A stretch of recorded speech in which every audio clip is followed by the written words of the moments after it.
Months ago, the LA City Council reaffirmed its policy of ticketing cars that parked at broken parking meters. The policy was so widely criticized that this week the City Council voted to rescind that policy. Open the roll, close the roll, tabulate the vote. 13 ayes. In a unanimous vote, the Los Angeles City Council voted to allow drivers to park at broken meters without the risk of being ticketed. Up until now, drivers face fines if they parked at a broken meter. City Councilman Mike Bonin introduced the motion to reverse the law. Technology has given us an opportunity now to erase and rescind a policy that most people in Los Angeles think punishes them. Critics say the motion will encourage vandalism of the meters. That's why City Council members agreed to revisit their decision in 6 months in case vandalism of parking meters increases. Proponents say the new meters, which take coins and credit cards, are much more reliable than the old coin-operated meters. We have almost no broken meters, and when a meter breaks, we are notified almost immediately, and they're repaired generally within 2 hours. I support strongly Mr. Bonin's effort to rectify this perceived unfairness that people, are rightly upset about. The LA City Council also voted 12-1 in opposition to Assembly Bill 61, which prevents local municipalities from approving ordinances that ticket vehicles at inoperable meters. That bill, sponsored by Assemblyman Mike Gatto, was passed in July. The Gatto bill, which drove our responding to this, which I appreciate, and Mike Gatto is a very good friend, I think gives us no flexibility. If it turns out there is significant vandalism and we want to respond, we can't if that bill passes. Assembly Bill 61 is now awaiting Governor Brown's signature. Since the beginning of the year, the LA Department of Transportation says only 6 meters have broken down out of nearly 38,000 citywide. Learning softball from an Olympic gold medalist and providing housing for communities in need is just some of the stories this week on City Beat. First District Council member Gil Cedillo recently gave United States Housing and Urban Development Secretary Sean Donovan a tour of the MacArthur Park Metro Apartments. The transit-oriented development recently marked the completion of its first phase, which includes 90 large family units, 15,000 feet of ground floor retail, and 100 parking spaces for Metro commuters. The second phase of the project will break ground in December, directly above the MacArthur Park Red Line Station. 14th District Council member Jose Huizar announced plans for a new downtown Whole Foods Market at Carmel Partners' new luxury apartment project on Grand Avenue. The 42,000 square foot store is the first downtown location for the supermarket chain, which specializes in natural and organic foods. Huizar said that downtown Los Angeles is like a city within a city that needs a diverse range of services, including grocery stores. Huizar added that bringing Whole Foods to downtown is long-awaited news that represents a major coup for the area and is an investment in this rapidly growing urban market. In partnership with the Department of Recreation and Parks, the Natasha Watley Softball League is now in its 6th year. Watley, the 2-time Olympic gold medalist and professional softball player, is teaching over 170 girls the fundamentals of the game. What it is a softball league for girls in South LA and at all the recreation centers from the City of Los Angeles Recreation and Parks, who also provide the fields that we play on, and also they provide all of the girls. Besides teaching the game, the softball league has other objectives as well. They're learning life skills. They're learning how to work with other people, working how to have teammates, how to communicate, learning leadership skills. They're learning, how to compete and how to have fun. The Los Angeles Department of Cultural Affairs says it has received a grant from the National Endowment of the Arts toward the creation of affordable artist housing in the downtown Arts District. The $75,000 grant will provide access to affordable housing for artists and create a strategy that could be used in other communities. Downtown LA's Art District is a former industrial area that now includes performing and visual arts organizations, museums, and sound stages. Los Angeles is home to more working artists than any other city in the U.S. Old Fire Station 7 in Panorama City is getting a huge makeover. Rasha Goel has the latest on the positive changes taking place. Los Angeles officials recently broke ground on the site of the new Fire Station number 7. The new 16,000 square foot facility will serve the communities of Panorama City and Arleta. This groundbreaking is long overdue. This station is going to be 7 times as large, going to be able to handle 16 firefighters and paramedics and engine captains here at this station. What's great about it, they can be male, they can be female, it doesn't matter anymore, and that's wonderful. The new Fire Station number 7 will be replacing this old Fire Station number 7, which was built in 1950 and known as the Little House. The new station is going to be one of 19 fire stations being replaced through funding by a voter-approved proposition. Station 7 will not only allow our firefighters to do the best job that they can be, but it also represents the strengths and the values of our great city. Environmental sustainability, superior service, and effective government. When you look at people thinking about government being late and over budget, we're on time and under budget. We're doing something right in city government. Measure F is how we were able to build this station, are going to be able to build this station, but it wasn't even on the schedule. And we're not only going to build this station, but we're going to build the second station in my district to relieve the fire station on Silver. So thank you very much to the voters. Officials say Fire Station number 7 will better help serve the needs of a growing community. This is going to be a public safety hub out here in the city of Panorama, a place where we can have those CERT meetings, those community emergency response meetings, where people in the neighborhood can come in, ring the doorbell, and learn about public safety. We're going to be able to respond quicker out of there, more creature comforts, better be able to train and stuff.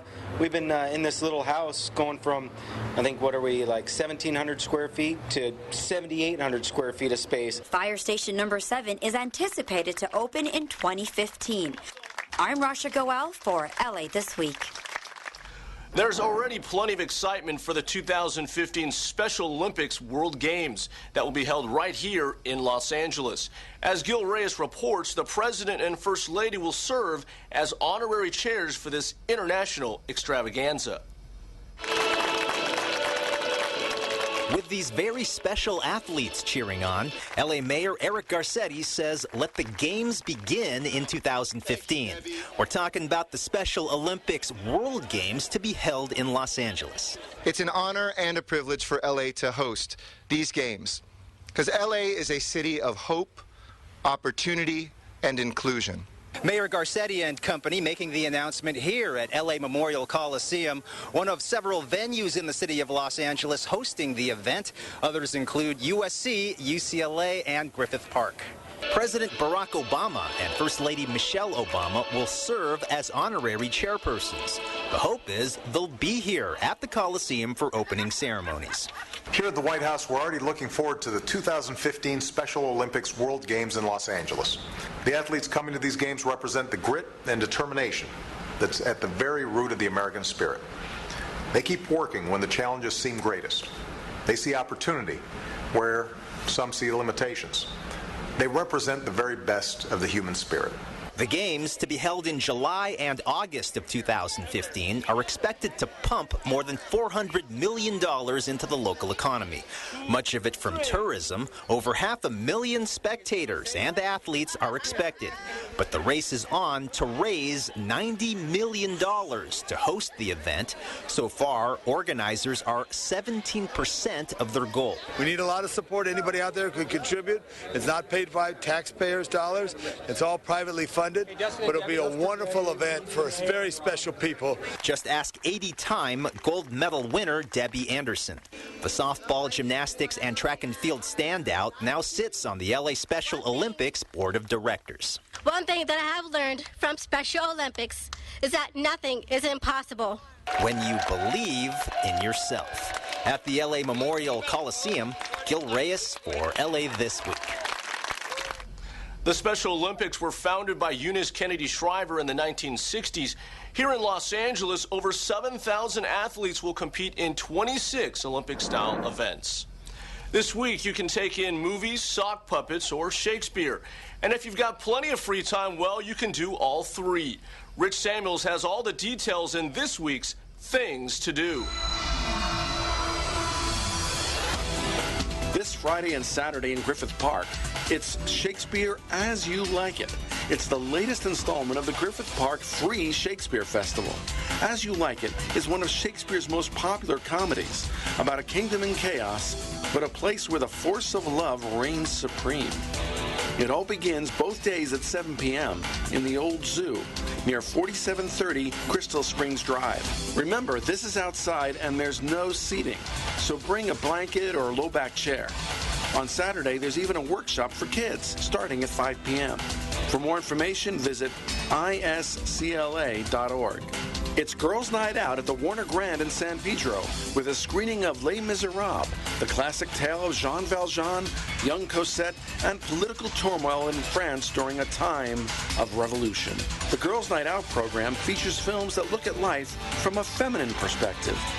The screening starts at 8 p.m., so be sure to take in dinner at one of San Pedro's excellent local restaurants before enjoying an extraordinary evening. The Warner Grand is located in San Pedro at 478 West 6th Street. Admission is only $4 in advance and $6 on site. For more information, visit grandvision.org. This Friday evening, starting at 6:30 p.m., enjoy an outdoor screening of Safety Last, the classic 1923 Harold Lloyd silent movie featuring Lloyd hanging from the hands of a giant clock above the busy streets of Los Angeles. The screening is presented as part of Oscars Outdoors on the Hollywood campus of the Academy of Motion Picture Arts and Sciences. Also featured, a montage of Hollywood sign cameos throughout movie history. The Academy Hollywood campus is located at 1341 Vine Street in Hollywood. For more information, visit Oscars.org. The Autry Museum partners with American Girl to celebrate Sage, their 2013 Girl of the Year, whose stories show her love for horses and the arts. Discover your own artistic skills with an outdoor sketching workshop with live horses. And then enjoy a 2:30 p.m. screening of the new feature film, Sage Paints the Sky. Admission to the program is included with a standard museum admission. The Autry National Center is located at 4700 Western Heritage Way in Griffith Park. For more information, visit theautry.org. This Sunday, celebrate LA's rich diversity by enjoying the Ecuadorian Festival and Parade. The parade starts at 11 a.m. on Broadway and 7th Street, ending at Alvera Street in a grand festival featuring Ecuadorian cuisine, arts and crafts, musical groups, and folklore. There's also carnival games, free health screenings, and community services and information. The Alvera Street activities start at 12 noon and last until 6 p.m. Admission is free. Alvera Street is located at the intersection of Main Street and Cesar Chavez Avenue. For more information, call 213-361-6008. This Sunday at 3 p.m., the Sock Puppet Sitcom Theater comes to California Plaza with a reimagining of the classic Cinderella, including laugh tracks, a Foley artist, and commercial breaks. You're even encouraged to come dressed in your own fantastical costume. This is one great performance you won't forget. California Plaza is located at 350 South Grand Avenue in downtown LA. For more information, visit grandperformances.org. And that's a look at some upcoming things to do. Over the last decade, the population of people living in downtown has climbed from 10 to 50,000. That means plenty of new businesses are popping up all over. Rich Samuels takes us on a tour of Peddler's Creamery. Gears turn and wheels spin, powered not by electricity, but by human power. Put to work churning ice cream at Peddler's Creamery in downtown LA. One of the things that excites me the most about representing downtown LA is to see new businesses that cater to people who live, work, and play in downtown LA. Peddler's Creamery provides organic dairy and non-dairy ice cream and frozen desserts, all with an eye toward balancing profit, planet, and people equally. We make bicycle churned organic ice cream, which is kind of the fun thing to do. and that's the unique feature as well. So we have people that help out pedaling all of our bikes, all of our ice cream, say, using a bicycle. We make it here in the shop, and then we serve it up to people. For customers, hopping on the bike isn't just good exercise. It means rewards, too. Now we also have this Pedalers Club, so you can join the club, and you can come in here, you can pedal a batch, so a little less than 20-minute shift, and then in exchange you get a scoop of ice cream, and then as you kind of build up miles, then you can get like other rewards, so you can get like a t-shirt, you can get a hat. Even Councilman Jose Huizar hopped on a bike and got into the act, suggesting one more benefit Peddler's Creamery brings to downtown. This is fun because you get to burn off the calories that you eat off the ice cream. This is Rich Samuels for LA This Week. As part of its commitment to the community, Peddler's Creamery also lets customers know where its food is grown. Well, that's going to do it for this week's show. Thanks for joining us. I'm Brian Ojima. A reminder that you can catch us online at lacityview.org. You can also follow us on Facebook. We'll see you back here next week for another edition of LA This Week. So long, everybody.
Manejar sus gastos puede ser exigente durante tiempos financieros difíciles. Si usted o su familia recientemente han sufrido una pérdida de ingreso, podría calificar para el programa de descuento de bajo ingreso para clientes residenciales del Departamento de Agua y Energía.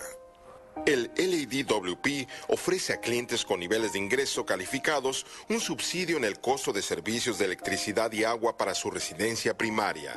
Además, clientes de tercera edad o con discapacidades con ingreso calificado podrían ser elegibles para una tarifa de descuento Lifeline. Clientes dependientes de dispositivos para el mantenimiento de la vida y aquellos quienes cumplen los requerimientos certificados por médico también pueden aplicar para una tarifa de descuento. Para informarse si califica para uno de estos descuentos y para recibir una solicitud para el descuento de bajo ingreso, visite nuestro sitio web al www.ladwp.com o llame al 1-800-DIAL-DWP o 1-800-342-5397. Hi, this is Carretero Family. We are from East Los Angeles, Boyle Heights. You're watching Channel 35, our city, our channel.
Good morning, everyone. Please take your seats in the council chambers. Please take your seats. Today is Tuesday, August 6th. I want to welcome you to your Los Angeles City Council. This council meets every Tuesday, Wednesday, and Friday at 10 a.m. All visitors are welcome. Many of you may want to come just to see your local government work. Others may want to speak before this council. There are cards in the back of the council chambers. You can fill out those cards and submit them, and at the appropriate time, you will be called before this body.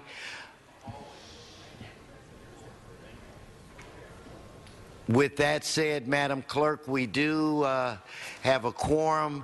Would you please call the roll? Blumenfield, Bonham, Buscaino, Cedillo, Englander, Fuentes, Weezer, Crest, Corcoran, Labange, Martinez, O'Farrell, Parks, Price, Weston, Timmons, President, a quarter, Mr. President. Okay, first order of business. Approval of the minutes. Martinez moves, Fuentes seconds. Next. Committee resolutions for approval. Price moves, Cedillo seconds. And what would be our next order of business? Mr. President, today is Tuesday, and now would be the time for the flag salute. If everyone would please rise, and we will have our flag salute led today by Gilbert Cedillo. I pledge allegiance to the flag of the United States of America and to the republic for which it stands, one nation, under God, indivisible, with liberty and justice for all. Thank you, Mr. Cedillo. Madam Clerk, why don't we run through the agenda? Mr. President, there's requests to continue item 3 to September 10th, to continue item 16 to August 7th, and to refer item 14 to the Executive Employee Relations Committee. Okay, without objection, that'll be the order. Next. Items 1 and 2 are items noticed for public hearing. The Department of Building and Safety reports that items 1A, F, and I may be received and filed inasmuch as the liens have been paid and or resolved with the owner. Okay, without objection. So that leaves us what to vote on? Items 1 and 2, but both have cards. Okay, so let's just hold those and move on to the next item or set of items. Items 4 through 13 are items for which public hearings have been held. Okay, specials, members, specials. 4 through 13, Madam Clerk? Yes. Okay, I don't see any specials from the members. Let's prepare to vote on those items. Let us open the roll, close the roll, tabulate the vote. 11 ayes. Thank you. Forthwith, please. 11 forthwith. Okay, per Mr. Buscaino, item 11 forthwith. Next set of items. Items 14 through 22 are items for which public hearings have not been held. 10 votes are required for consideration. Okay, without objection, those items are now before us. Do we have cards? Cards on items 17, 18, 20, and 22. Okay, members, specials. Mr. Englander. Thank you, Mr. President, and good morning to you. It was already moved over from on item 16, I believe, to August 7th. We'd actually prefer it to be August 13th. And which was this now? 16. Okay. Madam Clerk, you get that? Yes, item 16 continued to August 13th instead of the 7th. Okay, that's a done deal, Mr. Englander. Other specials, members? 14, you want to refer to EERC. It's not on the board. Okay, now we were referring item 14 to EERC. Has that been done? Yes, Mr. President. Okay. Let's prepare to vote on the remaining items. Oh. Yes. Excuse me, Mr. President. There's also cards on item 15. Okay, no problem. We'll hold that as well. Let us open the roll, close the roll, tabulate the vote. 13 ayes. Okay. Now if we can move on to the next grouping. Item 23 is a closed session item. Do you wish to hold that on the desk? Yes. Yes, I do. We'll discuss that. It's my understanding later. So that brings us where? Mr. President, that takes council to presentations or items called special. Okay, now what I'm looking, I see him. Mr. Labange, it's my understanding that you have a very special introduction plus a presentation. So the floor is yours. President, good morning, members of the public, and we're right here at the John Ferraro Chambers. Wait till you get to the microphone. I wanted to start because you told me to catch it all there, Mr. President. First and foremost, I'd like to invite to the podium the great judge of the United States, right across the street, federal judge Terry Hatter. Bring Terry Hatter up here. Terry's very special. He was in this building on the 24th floor with Mayor Bradley as a very special deputy to Mayor Bradley. But over the years, he was appointed to the federal bench by President Clinton. And no, Carter. President Carter. I meant that. They both began with a C. I was going too fast. President Jimmy Carter, because I remember that. But he always, every year, but every day, shares his experience as a federal judge with others. And he has Irish legal experts. Come up here, all of you, Connor and everybody. They come from Ireland to learn here in the United States. And I gave him a test yesterday, Mr. President, and I asked him who was the most important Irishman in the history of Los Angeles. I'll give you the same test right now. Who is the most important Irishman? Begins with an M. I'll give you a cheat on that. Very good. Who said Mulholland? Who said Mulholland? Oh, very good. One of our public members knew that. Mulholland, because of the water. But that being said, I wanted this quick judge just say a few brief words. Give this great hand to this great judge, Terry Hatter. Thank you for that, but applause isn't necessary. I'm privileged to have with me 4 of our 7 Irish externs this year. Most of you are too young to remember, although, Tom, you remember that former Mayor Reardon started this program. He did it very quietly. He really supported it personally and did it privately, as I say. Now the Irish American Bar has taken it over, and we have these fine young people who come with us each summer, and a different group each summer, of course. And now they do several weeks with the Superior Court, but most of their time is with us next door at 312 North Spring Street and over at our Roybal Federal Building.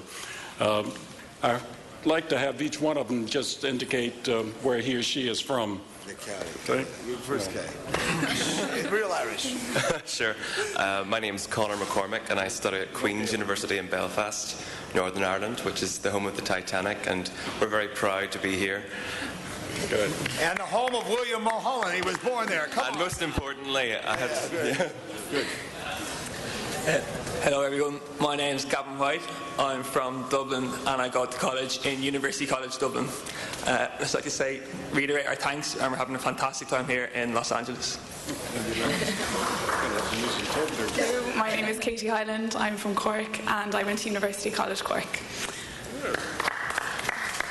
My name is Patrice O'Donovan and I go to University College Cork as well, and I'm from the border between County Kerry and County Limerick, and I would just like to reiterate again our thanks to everyone who's had us here. We've had an absolutely amazing time so far. Thank you. Welcome to Los Angeles. Thank you very much. We gave them a little tour tomorrow, yesterday around the city. We're going to get a little more for all of them. Give them a big hand as they come out here. Thank you so much. Thank you. Okay, Mr. President, right now, 41 years, Ruthie Chavez has served the Los Angeles community at the Los Feliz Silver Lake Jewish Community Center. Come up here, Ruthie. It's your day in Los Angeles right here.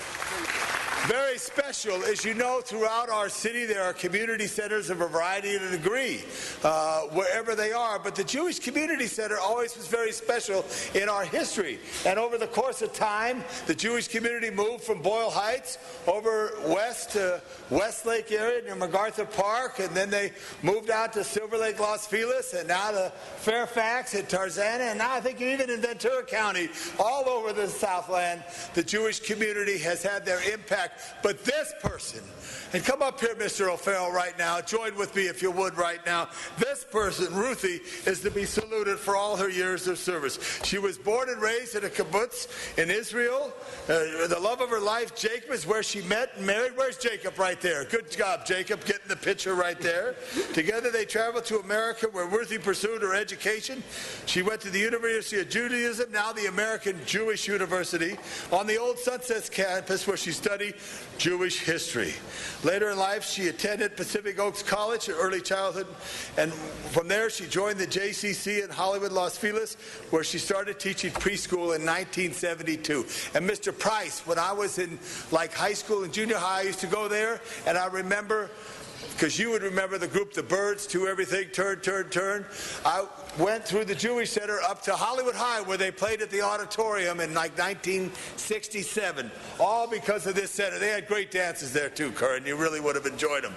All the time, culturally mixed with the community of the Los Feliz area, as well as Silver Lake, had the wide experiences. She brought together and saved the Jewish Community Center with the help of Episcopal Bishop Judge John Bruno, where they were able to buy the center's property and save it. And I know our mayor, then Councilman Garcetti, and Field Director O'Farrell were involved. We wanted to salute you for 41 years. We wanted to tell you how special it is. And as someone who's an educator, it's like someone who's a great giver of others to the life of education, to the life of earning. So on behalf of graduate Sharon Shapiro of my office, Stacy Marble of my office, and right over here, none other than Tracy James of my office, and everyone else, we want to salute Ruthie Shavitz for her 41 years of great service to the community at the Silver Lake Independent Jewish Community Center. Thank you. Mitch, you want to say a word? Just say a quick word. Mr. President, I'll be very quick. Ruthie, you're a legend in Silver Lake and in the city of Los Angeles. I only got to cross paths with you very sparingly, but it was an honor to do so. You're a community builder. What you've done, the mark you've left, is profound and will be lasting. It is Silver Lake's loss, the city's loss. However, we've gained from all that you've done over these past decades. So I salute you, and I am humbled to be in your presence. You are a giant here in Los Angeles. So congratulations on your retirement, and thank you for all that you've done. Thank you. Thank you. And Mr. President, let's hear it for Ruthie right now. All right, let's hear it. Say a few words. And Ruthie, if I may. I love your hair. And all you have to do is look at pictures of my wife and I, and you could see how the two of you look like sisters. So as soon as I walked in the door, you caught my attention. Thank you for all of the phenomenal work that you've done for this, the greatest city on the planet. Thank you very much for the honor, for the recognition. And if I can leave you with one word, is vote for universal preschool. I would love to work with you if that's come to be. It's known that this is the most important thing that this society can do to itself. Thank you. Oh, Ruthie. Thank you. That's why she's loved.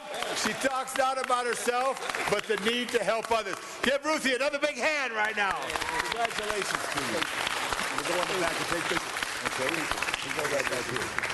Thank you, Mr. Labange. And quickly, before we get started, I think I mentioned last week or week before last that I have truly enjoyed attending the district swearing-ins of all of the council members. I have to give kudos to Mr. Fuentes for this Saturday at Hanson Dam. Not only was the program phenomenal that featured our future leaders of tomorrow and the importance of arts and music, they even sang songs that I knew all the words to. So somebody really selected real music. Your daughter was amazing, and the people were phenomenal. Was very diverse. They were very proud of you. It was obvious you were very proud of them, and they had some of the best lemonade that I have had in quite a while. So I want you to know that I truly appreciated the invitation, and when you have another one, I'll be there. As long as you had the barbecue guy there. That's right. It was great. So it was phenomenal. Ms. Martinez, we look forward to yours, which is my understanding coming in September 7th. And I would hope we would have a good turnout Not September. among the members.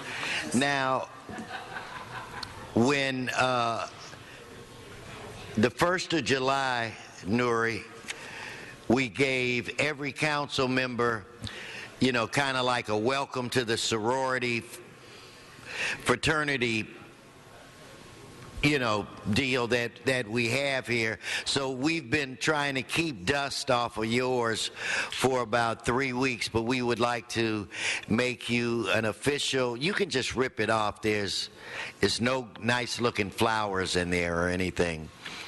So you can tear that off, and that's kind of like your gift that all of us received.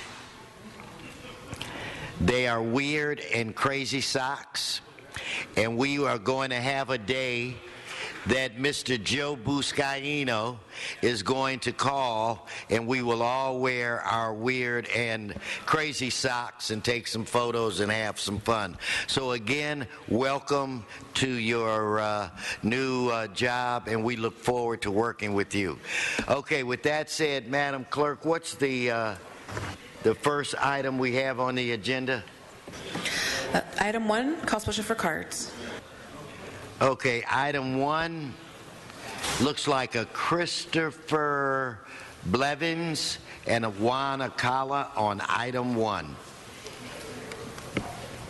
Please come forward. Good morning, Mr. President and members of the City Council. My name is Christopher Blevins. I'm here on agenda item 1C, which concerns the property at 12710 North Bromont Avenue. I represent the servicer for the loan at this property, and so we have a beneficial interest in the property, which is why we're here today. Obviously, we'd like to request that a lien not be recorded against the property, but if a lien does get recorded, we just want to ensure that our deed of trust retains its priority. And also, we're here to open the lines of communications with the city. Just to put on record, if the beneficiary does in fact take title to the property, we want to open lines of communication so that we can resolve any outstanding issues with the property at that time. Thank you. Thank you. Juan Acala. Yes, on this item, I represent the people that do not want to lose their home for any reason, especially because City Hall wants to take everybody's money and leave everybody homeless. I do represent the people, you know. We all need a place to live. And you guys keep doing all your red tape, so you make it very uncomfortable for anyone to actually own a home. What is wrong with you all? You know? We need a place where we can go and do our excrements. Thank you. Okay, there are no speakers on the queue on this item. Let's prepare to vote. Let's, Madam Clerk, open the roll, close the roll, tabulate the vote. 14 ayes. Okay, where is Mr. Englander? Okay, let's go on to the next item, which is item 2, I think. Correct? Yes, Mr. President. Okay, so we've got cards from the public. We've got Wayne from Encino, John Walsh, and Juan Acala. Please come forward.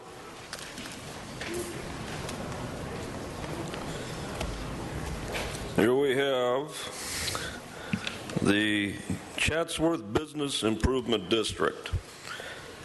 I've actually driven through Chatsworth, and I want you all to know that there are no businesses in in this area of Chatsworth. The only thing in Chatsworth are group homes being built in residential neighborhoods being zoned over the objections of homeowners, cracked sidewalks, broken streets, broken water mains.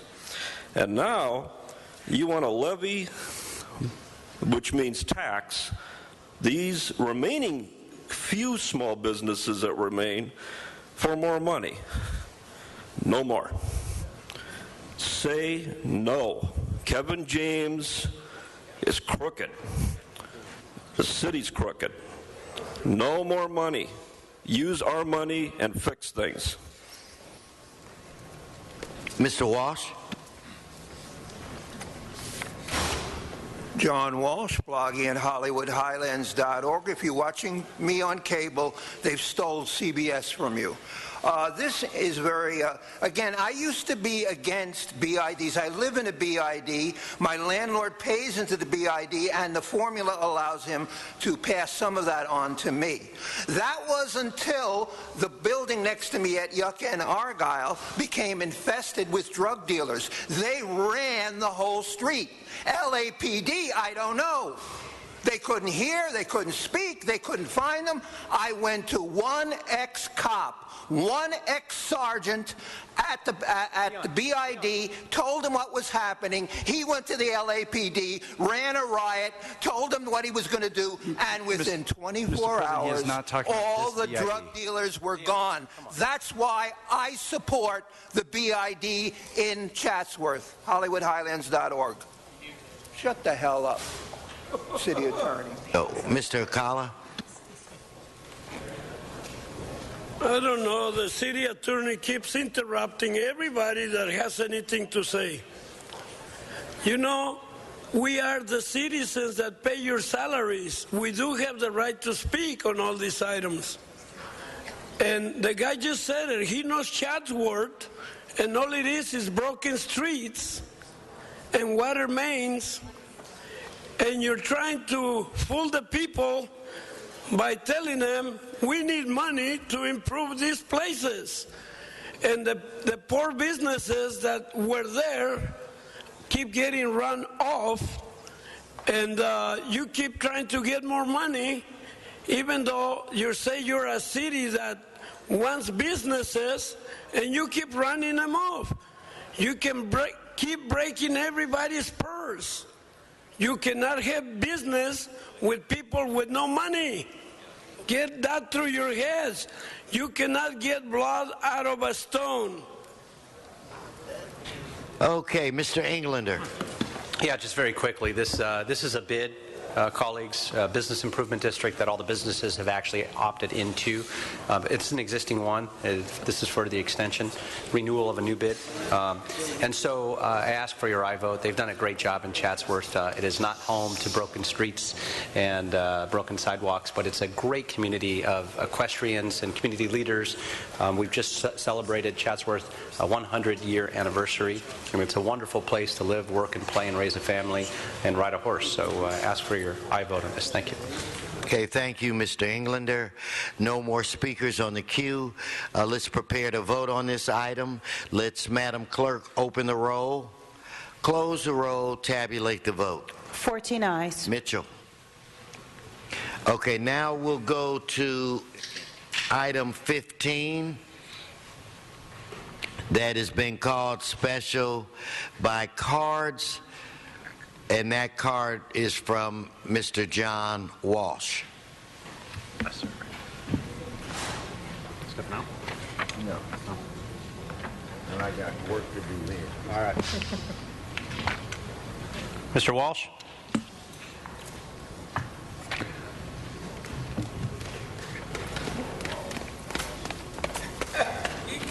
I wouldn't want to waste a second, because I know you want to talk about your weird and crazy socks. This is item 15, street trenching. Of course, street trenching is great. That's the way you find out whether you have an earthquake fault in my neighborhood in Hollywood. So this is 100% We're 100% in favor of street trenching at HollywoodHighlands.org.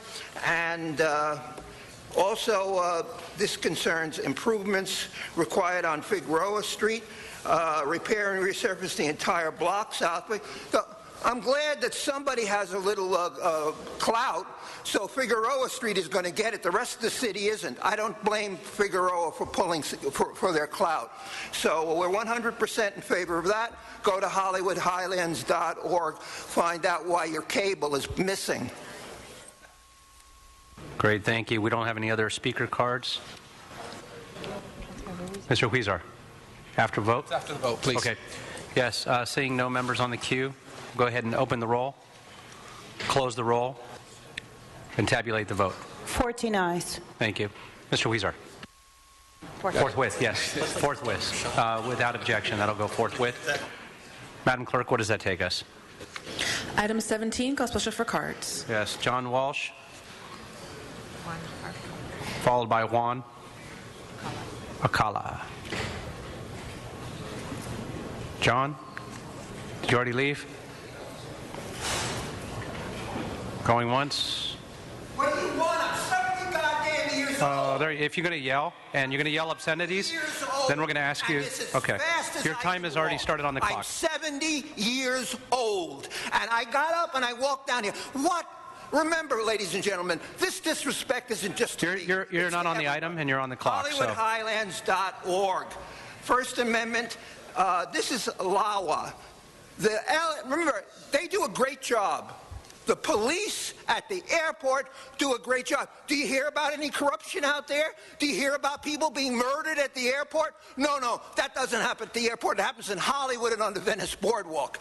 Now, we're 100% in favor of the LAWA because airport commissioners, because as you know, $200 million is not paid by us, it's paid by LAWA, which is independent. And when we had a chance a few years ago, the LAPD wanted to swallow the airport police so they get bigger and uglier. And you know how we voted out there? We voted to keep the airport police. HollywoodHighlands.org.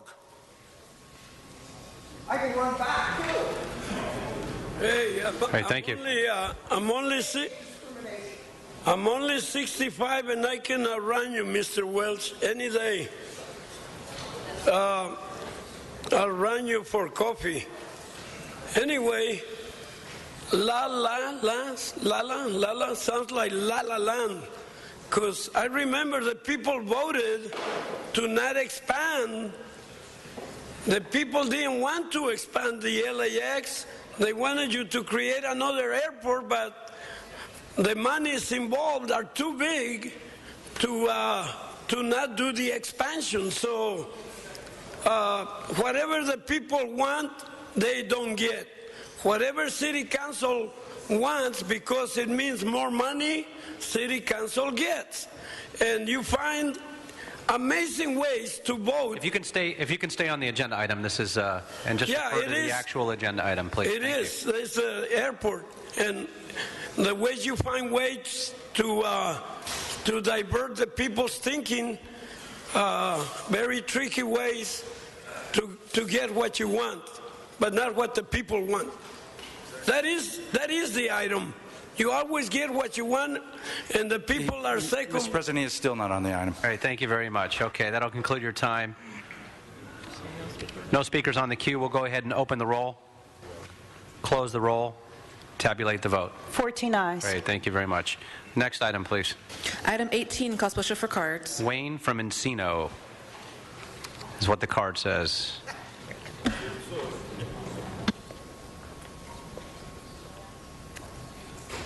Well, we have to congratulate CD6 because you have two $10+ million loans, tax-exempt multifamily mortgage revenue bonds.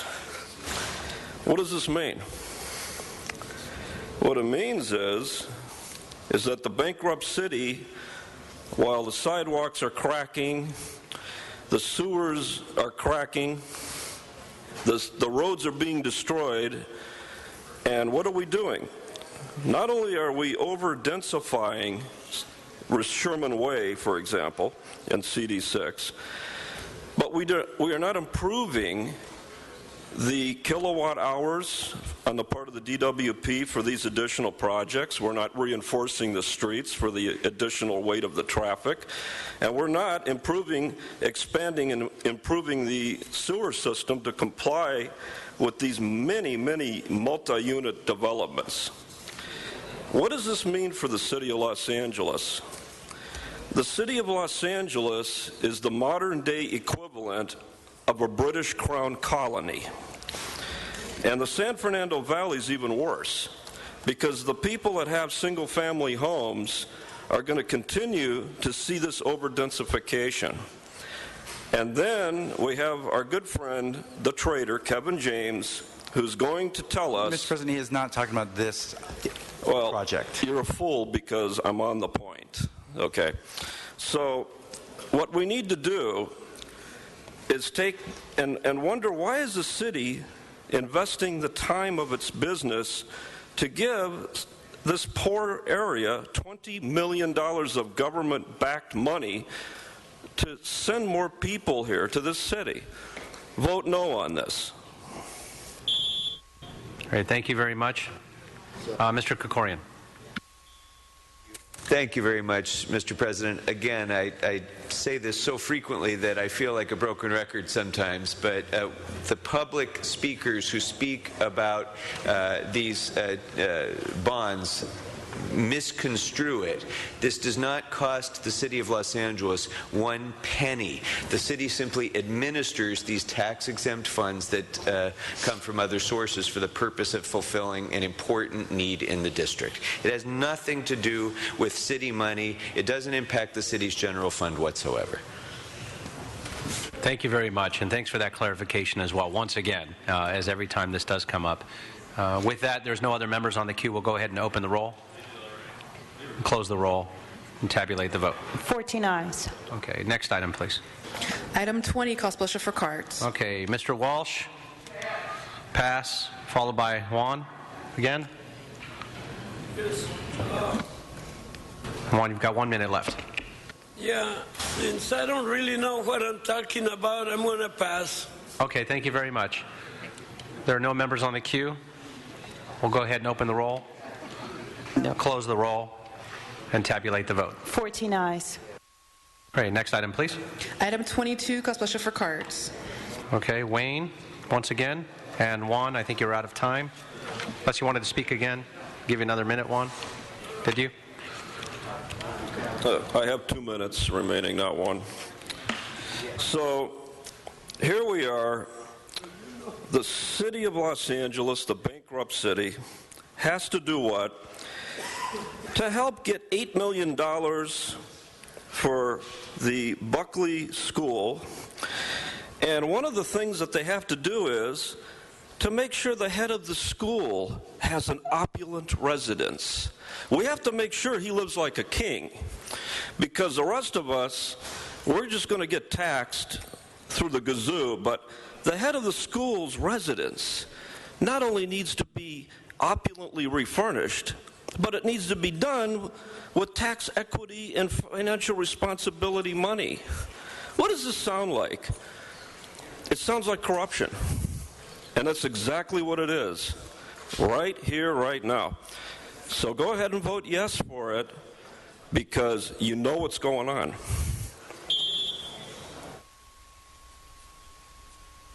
Great, thank you very much.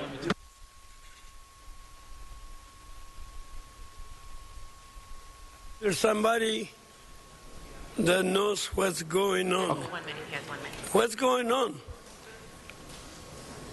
Am I supposed to be quiet or speak? No, go ahead and speak. Your clock is running. He told me, shh. Your clock's running. Huh? You have 1 minute, so your clock is running. I only have 40 seconds. Yes. 39, 38, 30. He still has you got to speak on the item. You're not speaking on the item, so. Oh, I'm sorry. It's just I was distracted by the clock running down. Yeah, we got a pimp government that will get money from anywhere, anyhow. Great, thank you very much. You're a bunch of Mr. Labange. The public, this is an investment and a shared investment we make with community, whether hospitals, educational institutes, or other facilities. And Mr. Spindler, I would be happy to tell you a little more, but this is the way the city grows. I thank you. I ask for an aye vote. Cost the city zero. Yes, Thank you, Mr. Labange. City. Seeing no other members on the queue, we'll go ahead and open the roll. Close the roll. Tabulate the vote. 14 ayes. Zero cost to the city, and I want no cost to the county. A better posture, Wayne. Sit up. You're going to hurt your back. I'm just telling you. Where does that take us? Mr. President, if you so desire, at this time, you can take the public comment for item 23. Great. Thank you. Mr. McCosker, followed by Phil Recht.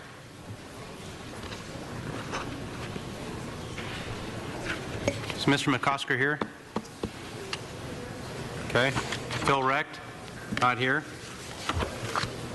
Wanakala, out of time. Ron Miller. Ron Miller's not here. Oh, he's coming. He's coming. Ron Miller, come on up. All right.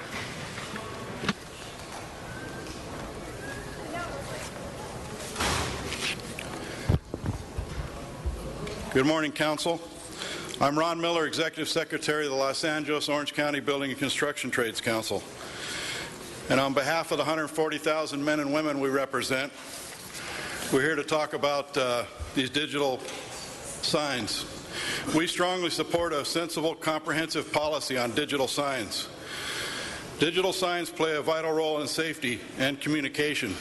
Just last night, I got, as all of you did, an Amber Alert on my cell phone. This is an emergency situation, and digital billboards are also an effective tool in bringing urgent news. While this new policy is being negotiated, we do not support demolishing the existing billboards. They were erected in compliance with a lawful process.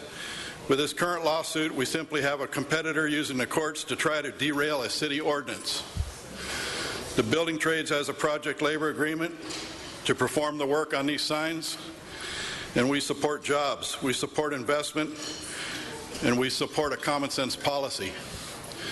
So we don't want these signs demolished. And Mr. Labange, Mr. Mulholland, yes, he started digging ditches for the building trades as a member of the plumbers local here. Thank you. Great, Mr. McCosker. Thank you.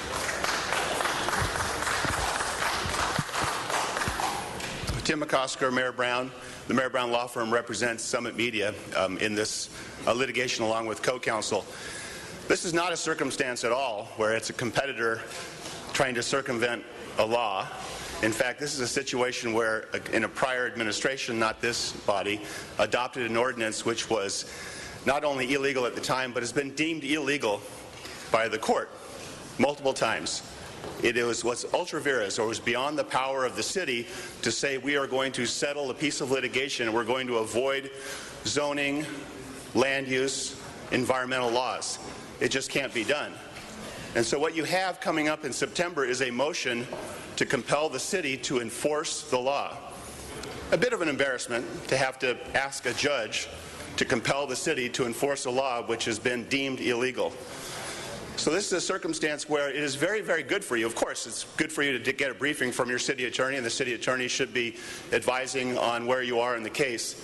But this is not a circumstance where the city council is going to be able to say, we do not want to follow the rule of law, the rule of the court, because it's burdensome on a party making hundreds and hundreds of millions of dollars and circumventing the code.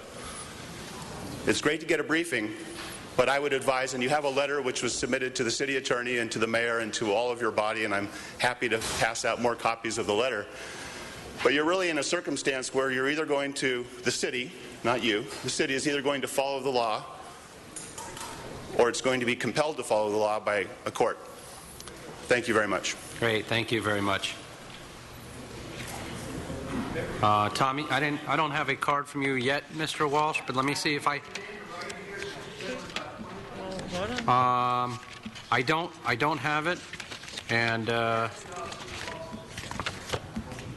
okay, I have it last. So if you want to have a seat. Tommy, you're next. Thanks. Good morning, City Council. Congratulations to the newly elected officials, Joe. My name is Tommy Falvai. I represent IBEW Electrical Workers, Local 11, and I'm here to support not bringing down the digital signs. We asked the City Council to come up with a comprehensive sign ordinance to keep good jobs and good wages and bring the community and give them good jobs to go back to work. We ask that you support this. Let's give the sign companies another bite at the apple, like you did with AEG, and let's give them opportunity to come back. City Council, look at another sign ordinance that's comprehensive for everyone. Thank you. Great, thank you very much. Piedmont Brown, followed by Daniel LaLauda. Trying to read the writing, forgive me. Good morning. My name is Piedmont Brown. I'm the president of the Ironworkers, Local 433. We represent thousands of hardworking, skilled men and women. We support a comprehensive digital sign policy for Los Angeles. More than 450 cities, including California, have digital sign policies. These signs are an investment in our local economy. Work on them will be performed under a project labor agreement with the building trades, ensuring these jobs will have good wages and benefits. The Council should support businesses that invest in Los Angeles and seek to employ people and should not punish them. We do not support demolishing the existing billboards. We are absolutely confident that the city, the billboard companies, and community stakeholders can come up with a sensible policy on the digital signs. Let's all work together. Thank you. Great, thank you very much. Danielle, followed by Tina. If you can just line up after, so if you're the next callers, Tina Hassan or Hussein, Doug Arsenault, followed by Kathy Wright. And if you can make your way, and once I've called your name, to the podium. Great. Please. Thank you. Good morning. Hi, good morning, everybody. My name's Daniel LaHoda, and I own a company called LaHoda Fine Arts, and I represent muralists and public artists in Los Angeles and really all around the world. We've actually been working with the billboard companies, a few billboard companies, who've been gracious enough to host our art on their signs. We think that it's a great tool to showcase local artists as well as talent that's visiting Los Angeles from around the world. And, you know, there's a lot of talk about how this is good for the economy and good for the sign industry and things like that. But I also really want to highlight the fact that this is actually good for our communities to have a venue where people can put up art and use art as a catalyst for the development of our communities in a productive way. So I'd encourage the council to allow the signs to remain and encourage the sign companies to continue to use their resources to help the community express themselves. Thank you very much. Oh, thank you very much.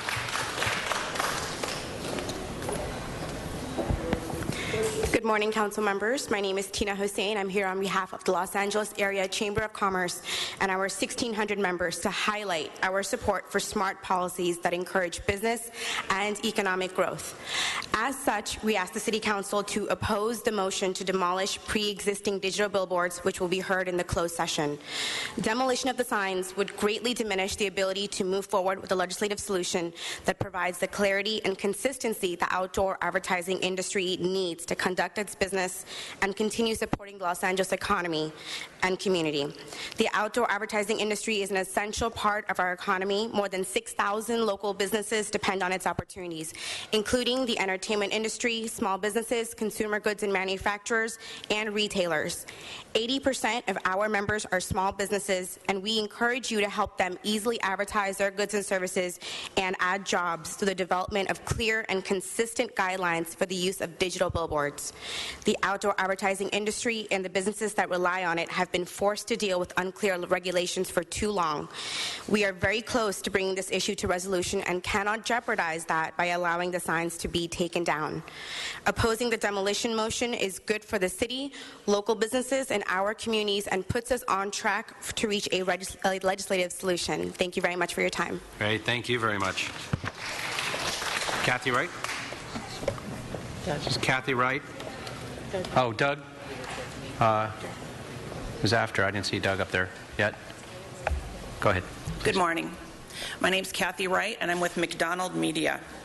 My company buys outdoor media for a wide variety of clients. We love the digital billboards because their flexibility offers so many creative options for an advertiser's message. The outdoor advertising industry is a critical partner to the community of Los Angeles. Additionally, we also work with ArtShare LA, which has benefited many times along with other nonprofit groups from donated exposure on the digital signs. We know what a powerful tool digital signs and billboards are, and we cannot express enough how important digital billboards have been in developing us and helping us achieve success in our business. With existing digital signs being forced to go dark, businesses that rely on these signs are feeling the great impact, and we urge the City Council to take action to restore the use of the digital signs, as well as work towards a long-term legislative solution for the digital sign issue.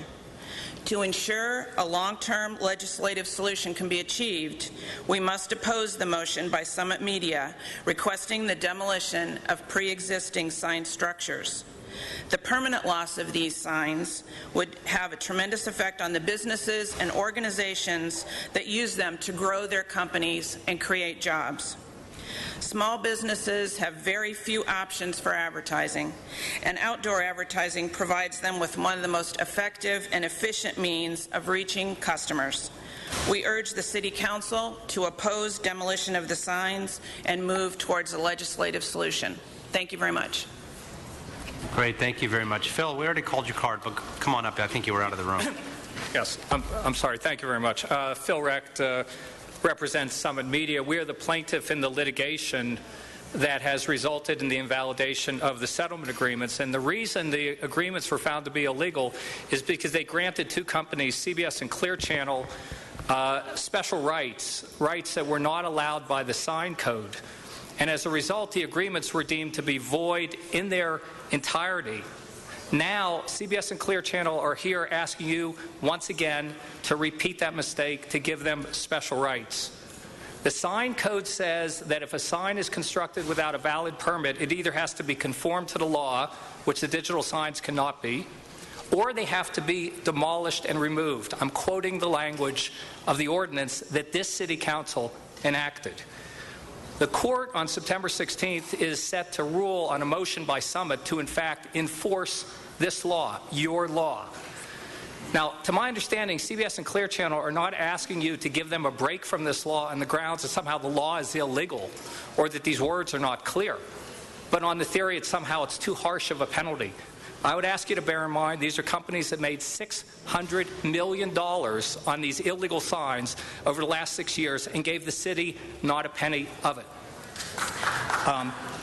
And I would also suggest that if you once again give special breaks to these companies, you will simply be repeating the errors that got us here in the first place, errors that have caused the city enormous embarrassment, strife, and legal liability to boot. So we would suggest that you support the motion, let the law be enforced.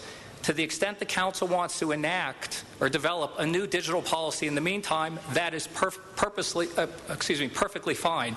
However, while that is going on, we urge you not to interfere with the enforcement of the laws that you yourself enacted. Thank you very much. Great, thank you very much. Is Doug still here? Arsenault, if not, followed by Ethel Seno, Ken Matu, Richard Fink or Pink? I'm trying to read the Pink. Yes. Oh, from Pink's Hot Dogs. Yes, of course. And Craig Miller.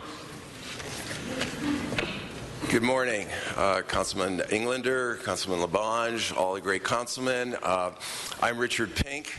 My family has owned Pink's Hot Dogs for over 73 years. Love to welcome you all to Pink's or bring hot dogs here, but I'm here to talk about digital signs. I'm one of those local businesses that depends on digital signs. We depend on it for our livelihood. We depend on it to bring customers in. We depend on it for creating vitality and personality to the street of La Brea where we are located. I know a lot of local businessmen that count on digital signs in order to let their customers know their businesses exist. And then once you get the revenue from the customers that come in, then you're able to turn around and reinvest it into the community and into the other businesses. Furthermore, I'm also a landlord of a digital sign, and with that rent, I turn around and reinvest it and buy goods from businesses in the city of Los Angeles. So we support digital signs because it supports Los Angeles, and I'm speaking as a local businessman.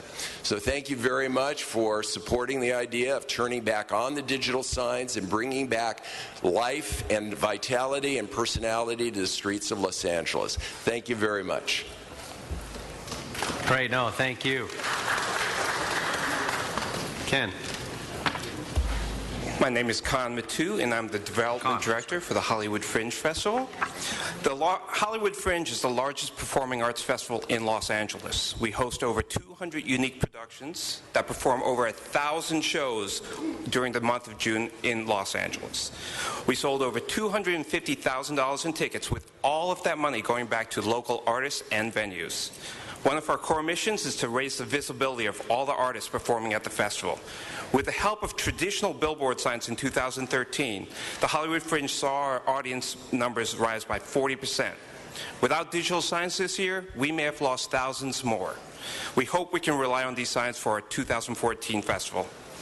Nonprofits like us and other community organizations use donated space on many signs, both traditional and digital, to expand our ability to reach the public. These signs help us deliver critical messages in a very effective manner. That is why we urge the City Council to preserve the vital community benefits that digital signs provide by saving the signs from demolition. If these structures are forced to come down, community benefits will be lost. I hope you consider our perspective, and thank you for your time. Con, thank you very much. Ethel. Morning.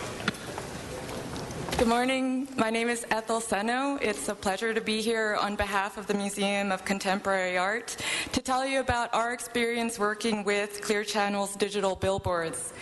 I worked with Lane Lawson at Clear Channel on two special projects this last year in 2013, a solo exhibition of a young artist named Ben Jones, and Mocha TV announcements about the museum's official online channel. Working with the billboards was really one of the most exciting projects of the last years, and we're very proud of the announcements that we made. The artist Ben Jones created a special graphic artwork announcing his show that was displayed on 55 digital billboards around the city, and as soon as they went up, our attendance rose. So we knew that our audience was getting the message. For Mocha TV, the museum's online channel, we worked with artists and designers to create a campaign of 8 different billboards featuring artists telling the community, art is for you. It's a beautiful message that was put up on 40 billboards all around the city. And when we heard finally that the billboards were going down, we were very disappointed because we were so excited to see and offer to other artists and to see what they would be able to do with that. Finally, I think it's extremely important because nonprofits like us don't have the funding to be able to advertise on digital billboards. In 2011, Clear Channel had donated $23,000 of digital media, and this year alone that number has to have risen to nearly $100,000. So thank you for this opportunity to present, and good luck.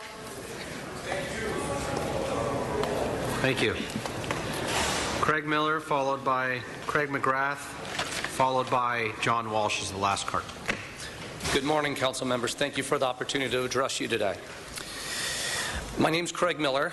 I own property that have and had pre-existing traditional billboards in which the city has issued permits to convert digital to digital billboards.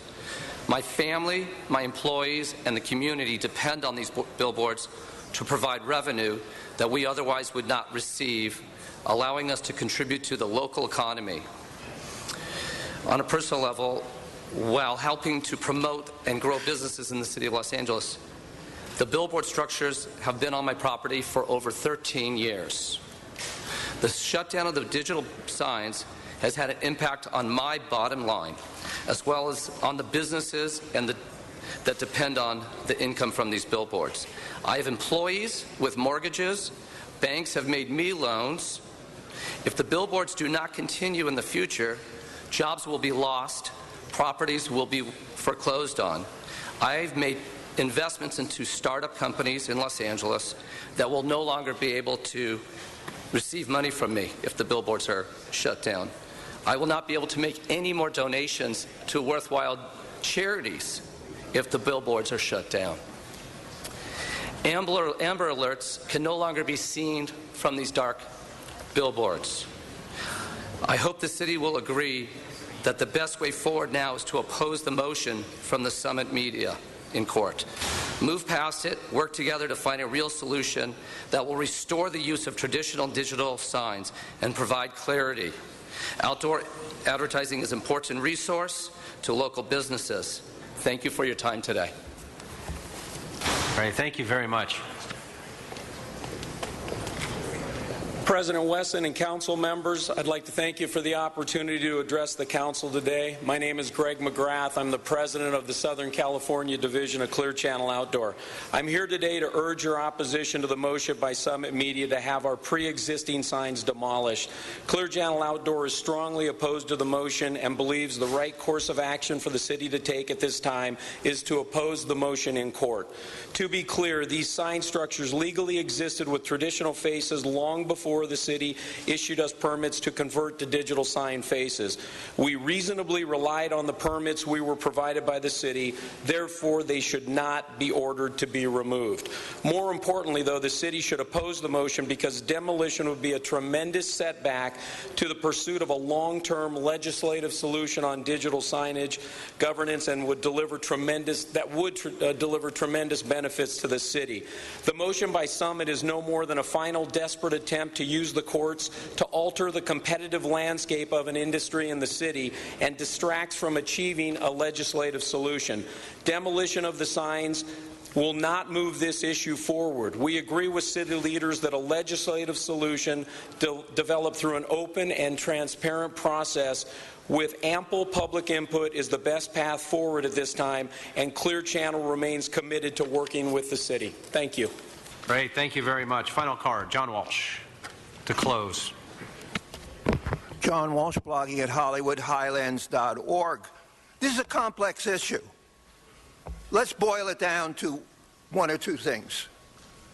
We had a compromise. Mayor Villaraigosa made a compromise. That city council agreed with the compromise, which got rid of all future digital signs. Now they're trying to roll that back. In other words, they're going to go in the back room, these folks, where you don't know what's happening, and those who said they were against digital signs will vote the other way because they're in secret. One of two things are going to happen today. If you love digital signs, if you love the glare, if you love the distraction, fine. But what's going to happen, they have only two choices, and that is demolition of the signs or an open policy. Anybody can put up a sign. Now, they're not going to say one word here in public. This issue is a public issue, but everything will be decided like rats copulating in a tenement building in the dark. That's what happens in the back room. I'm asking you now, come out here and vote and just give us your opinions. No, they're sitting there with smirks on their face, and what you're going to see, I'm afraid, is, and I hate to say this, but I have had more positive to say about Villaraigosa in the past month than I've had positive to say in the previous 8 years, because he's looking mighty good now that If you could stay on the agenda, that's not the agenda item. So that was your second warning to stay on an agenda item. Please, thank you. Garcetti will sign whatever you write, whatever you vote. Garcetti's not part of the issue. Great, thank you very much. That will close public comment. We're going to hold this item before we go into closed session and bring in the city attorney's office and actually take special one, and we're going to open that with Mr. Bonin. I think this, Dion, do you need to do something? Yes. Since the posting of today's agenda, a vehicle was driven on Oceanfront Walk in Venice, killing one individual and injuring others. Immediate action is required to mobilize several city departments to conduct a Venice Beach public safety needs assessment. Council must first make findings pursuant to Government Code Section 54954.2 before considering the substantive motion. Great, thank you very much. And Mr. Bonin, if you want to make the findings for us, we'll go ahead and vote on the findings. Yeah, didn't Dion just do that? Yeah, Dion just essentially did that. Okay, so I just so asked the colleagues to join me in voting on the findings so we can consider this item today. Okay, please, no questions on the queue. We'll go ahead and open the roll, close the roll, tabulate the vote. 14 ayes. Okay, Mr. Bonin, open, please. Thank you, colleagues. I think most of you who've been in office for a while have experienced an occasion where a tragedy strikes your district, someone's life is lost, and your community is shaken.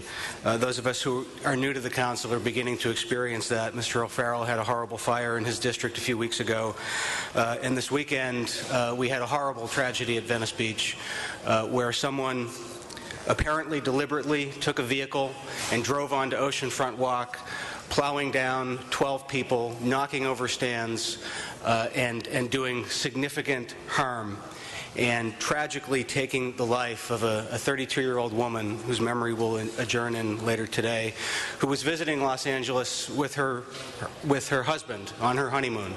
She'd been married on July 20th, and this was her dream to come here. Hindsight is always 20/20 and always tells us about things we can do better. The rare and sad benefit of a tragedy is that it brings our foresight into focus. And Saturday night, as I was at the command post with LAPD and LAFD, there were a number of lessons that were learned immediately and actions that we should take immediately to protect public safety at Venice Beach. Some of those measures may not protect us from the act of a madman or someone deliberately out to cause harm, as was the case the other day. But we learned the other night that as many as 15 or 20 times a day, people accidentally drive onto Oceanfront Walk, putting life and property at risk. An accident happened 3 weeks ago near Muscle Beach where someone drove onto the boardwalk and crashed into something. I got a message from a constituent this morning at 6 a.m. that a car was speeding down Oceanfront Walk. We have almost 30 streets that run directly into Oceanfront Walk, and almost none of them prohibit vehicular access.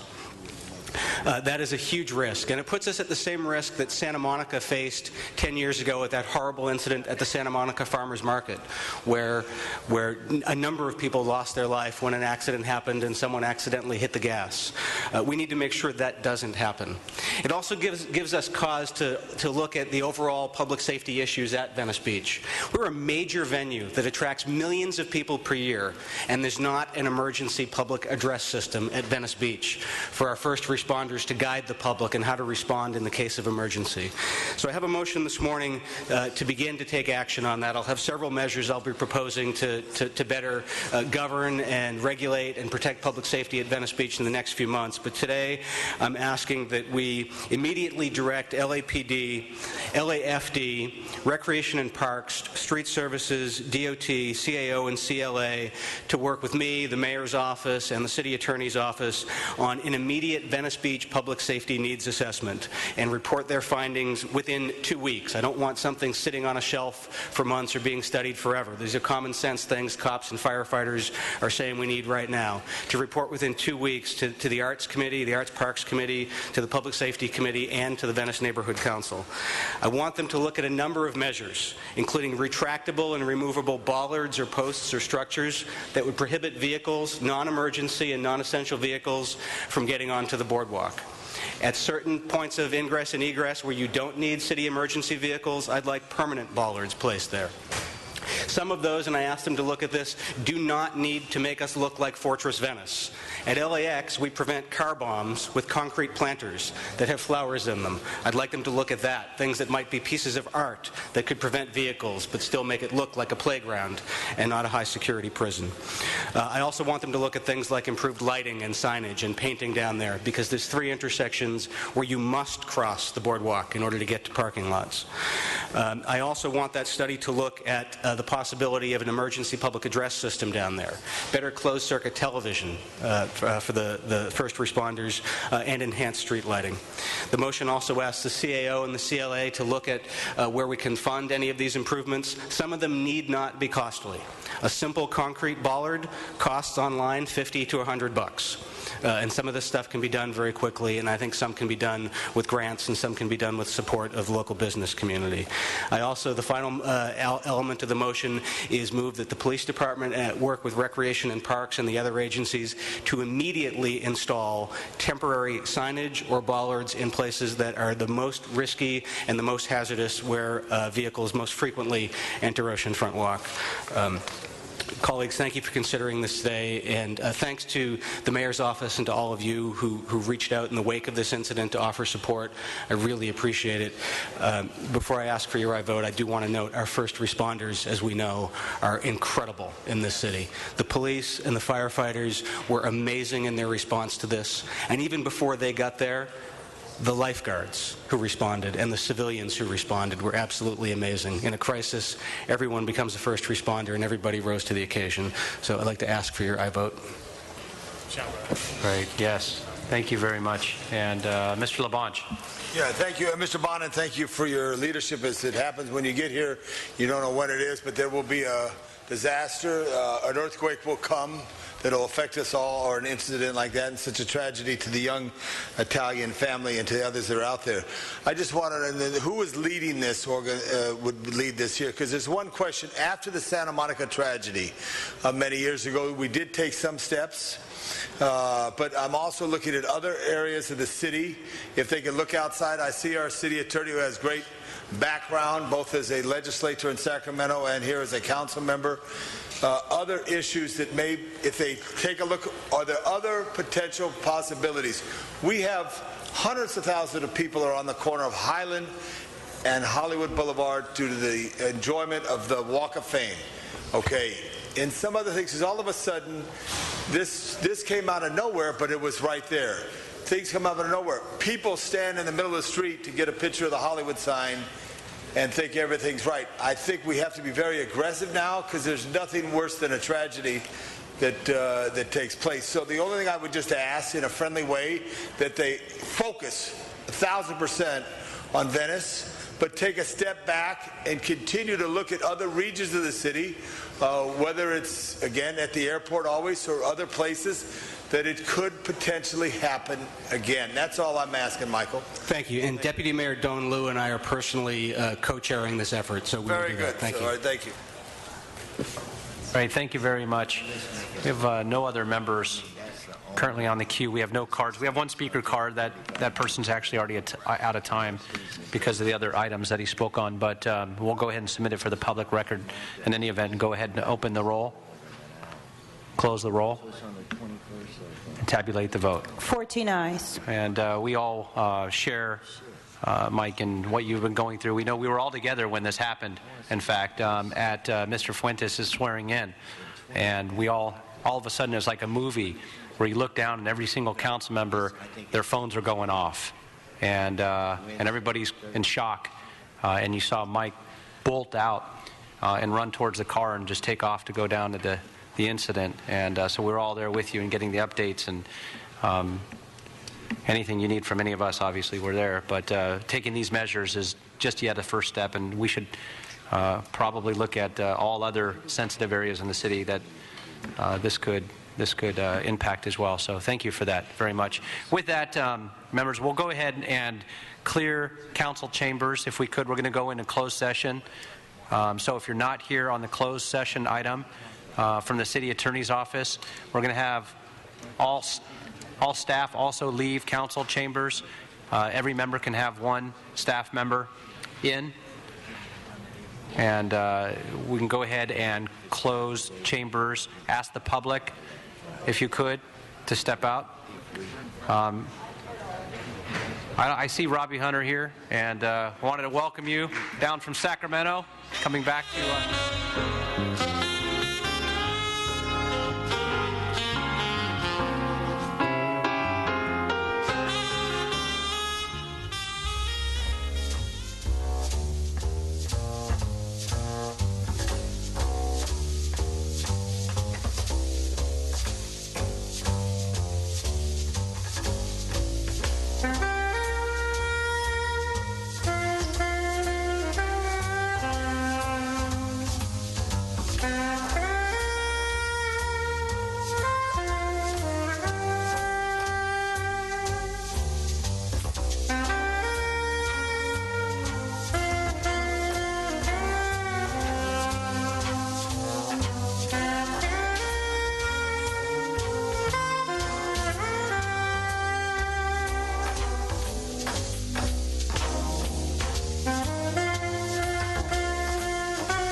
The average adult spends more than 8 hours in front of a screen each day. Children spend up to 4 hours. Studies show that sedentary lifestyles put you at risk for disease, even at an early age. But a healthy lifestyle is just a click away. Los Angeles Recreation and Parks provides over 16,000 acres of parkland with parks and lakes, swimming pools, golf courses, skate parks, and dog parks, and more than 180 community recreation centers. A healthy lifestyle is just a click away. laparks.org.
just takes one cup. Every year, thousands of children in our community drop out of school, they quit on their families, they give up on themselves. But together we can change that. By sponsoring a child for the cost of 1 cup of coffee a week, you can provide a child with a mentor, a place to play, and a safe haven like Hollenbeck Pal. With 1 cup, I can play soccer after school. With 1 cup, it helped me get here to college, preparing for my future. It just takes a moment to change a child's life. Go to onecup.org and make a difference today.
had a traffic accident like this before, where a teenager has decided to run from the police and been struck by a motor vehicle. 5859 KF 5060, watch 3.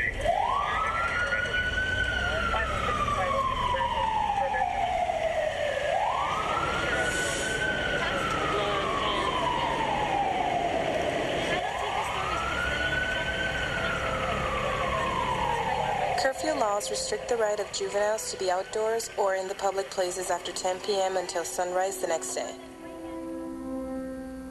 Such laws aim to establish a safer community and to better protect people from becoming victims of crimes or becoming involved in a crime. Most people don't agree with our curfew laws and would rather run the risk of being picked up by the police and ticketed for violation of curfew. However, they are more likely to run into the many real dangers that face us every time we go out at night. We have found that kids out so late are normally caught up in violence, traffic accidents, and we up to no good. Some of these kids still they're not aware of the law, and they're not educated on it. Drinking, drugs, sexual predators, and gang-related activities are only few of the dangers we face regardless of how young or old you are.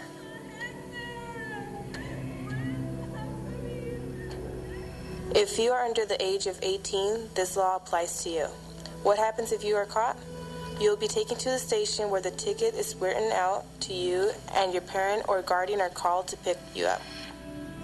If your parent cannot pick you up, you will be placed into a protective custody or sent to a juvenile facility. Guardian at something like an event such as Cabrillo Beach. The guardian is not just someone appointed to by the parents. The guardian is someone appointed by the courts. You can legally stay out late if you are participating in a religious, educational, or political activity, accompanied by a parent or guardian, going to or from their place of employment, responding to some type of emergency, returning home from school, cultural, or recreation activity. And that's our message, is not only enforcing the curfew violation, but also educating them that they need to stay home and stay safe. The curfew laws are not just here to protect us, they're here to protect the safety of everyone in our community.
The average adult spends more than 8 hours in front of a screen each day. Children spend up to 4 hours. Studies show that sedentary lifestyles put you at risk for disease, even at an early age. But a healthy lifestyle is just a click away. Los Angeles Recreation and Parks provides over 16,000 acres of parkland with parks and lakes, swimming pools, golf courses, skate parks, and dog parks, and more than 180 community recreation centers. A healthy lifestyle is just a click away. LAparks.org.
just takes one cup. Every year, thousands of children in our community drop out of school, they quit on their families, they give up on themselves. But together we can change that. By sponsoring a child for the cost of 1 cup of coffee a week, you can provide a child with a mentor, a place to play, and a safe haven like Hollenbeck Pal. With 1 cup, I can play soccer after school. With 1 cup, it helped me get here to college, preparing for my future. It just takes a moment to change a child's life. Go to onecup.org and make a difference today.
Are we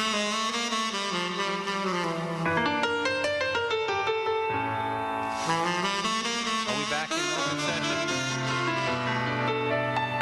Go ahead and unlock the doors. We're back in open session. We are back in open session.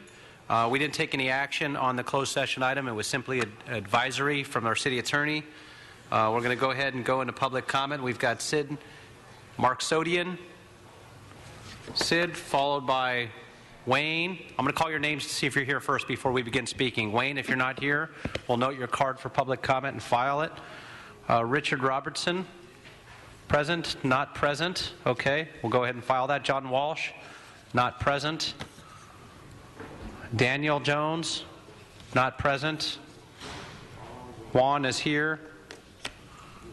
Frank Park, not present. Zachary, not present. And Avrgo Abdul, not present. So the only two public comment cards then. Sid, please. Good afternoon. Thank you for being patient. Good afternoon, council members. My name is Sid Maksoudi, and I represent the merchants downtown on the 600 Circle Court or Court Circle area, which is right behind the St. Vincent building between Hill Street and Broadway.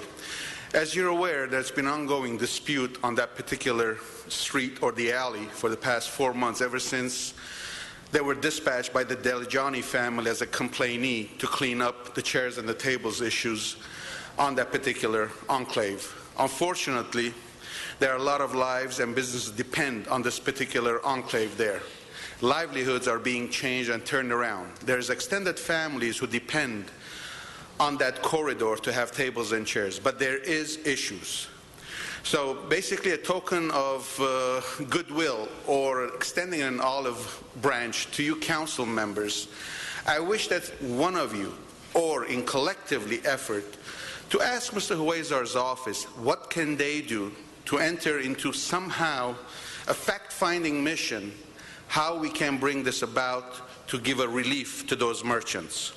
As a reminder, 2 years ago there were negotiations that will fall apart, but Mr. Pilavjian, which is a representative of St. Vincent building, told me personally to come and convey this message to you all. The money, the funds are ready to do the work, which is a win-win situation for the council and the city. We don't want no taxpayer money or funds to be diverted into that particular project. The project designer was a city in the past employee, Mr. Nazimi, who the city likes what we have here. There's a compromise on all parties, except Shahram Deligiani, which refuses to come to the table to talk to us.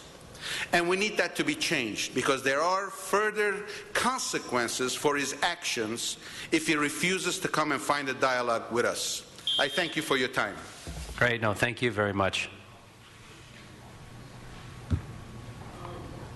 Dollhouse, where'd you get your name Dollhouse, dude? We're all trying to figure that out. I'm beginning to wonder, see? I'm passing out my card again. My original hat was a dollhouse, which means it's just an idea. It would be nice if everybody had a place to live and to work and to do the business that we need to do without having some landlord breathing down our necks and without having to kill the landlord. Oh, a lot of those things happen every day. Why? Because we have landlord and tenant relations, but we don't know how to get along because we're all greedy. My house is worth a lot more than you think. You know what I mean? If we remove that factor of greediness out of real estate, we will have done many, many things. One of them is give everybody a huge increase in salary because now they're not having to pay rent. And it will be a socialist society. Well, it already is. Without food stamps, the people around these areas will starve. You know, and when people are starving, they pick up the gun and go look for the guy that starving them. So we keep feeding the homeless to the point where they're all obese. We feed them and overfeed them, but we don't house them. And who is the homeless? Everybody, basically. All those apartment buildings and stuff where the landlord says, I don't like you anymore, get out on the street. All right, thank you very much. You're not done? Okay. Now you're done. All right. Thank you very much. All right. With that, where does that take us, Madam Clerk? Council has motions for posting and referral. Those will be posted and referred. Do we have any announcements from any members? Members, any announcements? Mr. Tom LaBonge for an announcement. I just wanted to remind members the Architecture and Design Museum came up with a tremendous concept, Never Built Los Angeles, exploring what if on many projects, whether it was at LAX and the design that was there, a grand civic center that Frank Lloyd Wright designed, and others. It's worthy of you and your staffs to visit that through September. They're out on Wilshire Boulevard, and I also invite the public to attend as well. It's very interesting. I went this weekend. Thank you. Great. Thank you very much. Mr. Buscaino. Thank you, Mr. President. National Night Out today across the city of Los Angeles, and I know we all have a number of National Night Out events in our respective council districts. In my council district, join us at the LAPD Southeast Division in Watts, Banning's Landing in Wilmington, 186th Street School in Harbor Gateway, and the New Harvest Church in San Pedro, all kicking off at 4 o'clock this evening, or this afternoon. It goes till about 7 or 8 o'clock tonight. Thank you.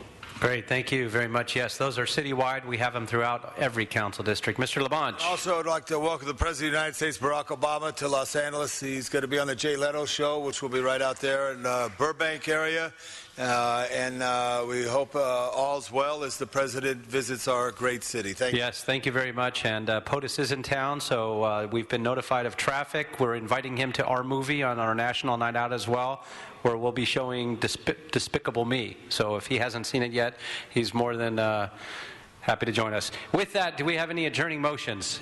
If we can all rise, please, everybody in chambers, please rise. Mr. Bonin.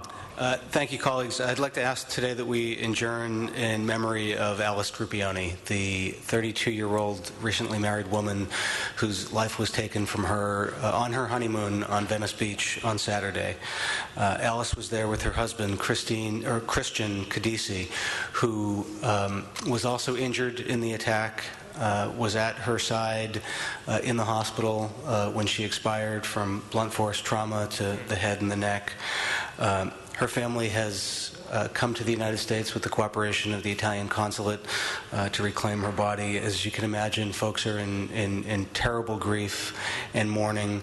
Those of us who've seen photos online of her wedding, which just happened on July 20th, see this incredibly vivacious, happy woman. Her smile is huge, and it says, "I'm happy and I love my future," and that got robbed from her the other day. She comes from a prominent family in Italy. She helped run a family business in her hometown of Rostignano. Is it close? Near Bologna. And her father is Valerio Grupioni, who's the former president of the Bologna soccer team. This was her dream vacation. She had dreamed all her life of coming to California, and it is just so horrible and so sad. And I'd like us to adjourn in memory of her today and send our condolences to her and to her widower and to her family and to her community back in Italy. Thank you. Thank you very much. Mr. Krikorian. Thank you, Mr. President. All of us have had the pleasure of working with our Assistant City Administrative Officer, Ben Ceja, and I'm sorry to have to announce that his grandmother passed away recently, and I'd like to ask that we adjourn in her memory. Paula Cano was a longtime resident of Boyle Heights and an active member of Our Lady of Talpa Church. She was born on June 28, 1931 in the state of Guanajuato, Mexico, and immigrated to the United States in 1972. She worked very hard, as so many immigrants do. She was working as a seamstress in downtown Los Angeles, and after many, many years of work, she retired, dedicated the rest of her life to her family and to her church. Ms. Cano only had a 5th grade education, but she enrolled herself at the Roosevelt Adult School, where she began to take citizenship classes, and through hard work and determination, she finally achieved her dream of becoming a U.S. citizen in 1994 at the age of 63. She was an inspiration through that effort to her children and her grandchildren to pursue careers in public service, and as a result of her inspiration, this city has been so well served by Ben Ceja through his work. Paula lived a very full life and died at the age of 82 on July 26th of natural causes. She's survived by her 8 children, her 39 grandchildren, and 25 great-grandchildren. She'll certainly be missed by that extended family, by all of her friends and her community, and I ask that we adjourn in her memory.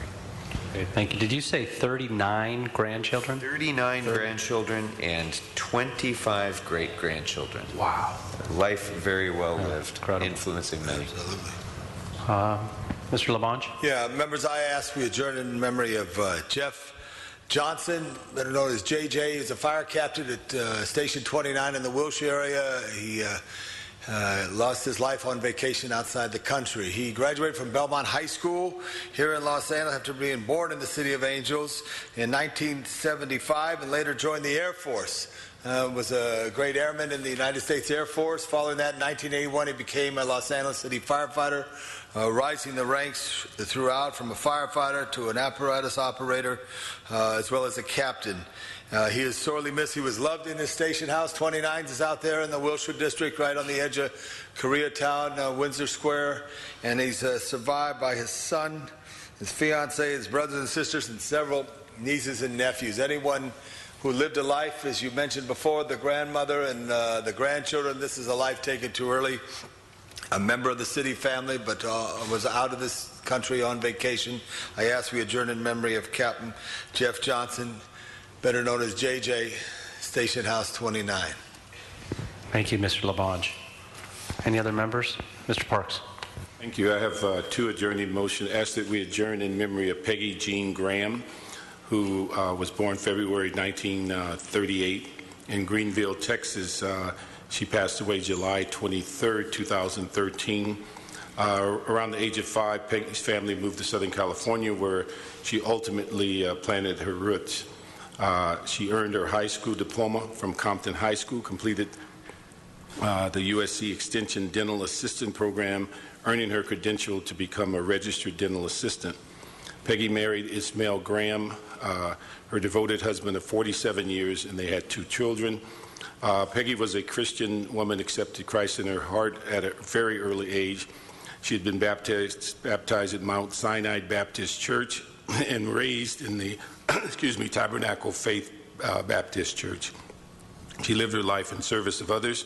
As an adult, she was a faithful member of the First AME Church of Los Angeles and served on the Usher Board, #1, the finance team, and chairperson of the Winnie Lumpkin Unit for Missionaries.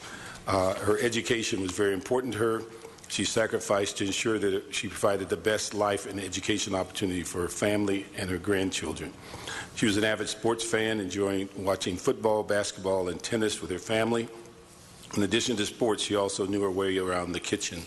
Although Peggy enjoyed recreation activities, what she loved most about these events, travel, cooking, watching sports, was the opportunity to bond with and enjoy her family and friends. She also treasured those moments so much that she wanted to capture as many memories as possible through photos. If you knew Peggy, she always had her camera in hand. She was also involved in the professional and civic organizations and was important to her. She was a charter member of the Los Angeles chapter of American Business Women Association, active member of the Golden State Grand Chapter Order of the Eastern Stars for over 50 years. She held the highest position for women, where she served as a Grand Worthy Matron for the states of California and Hawaii.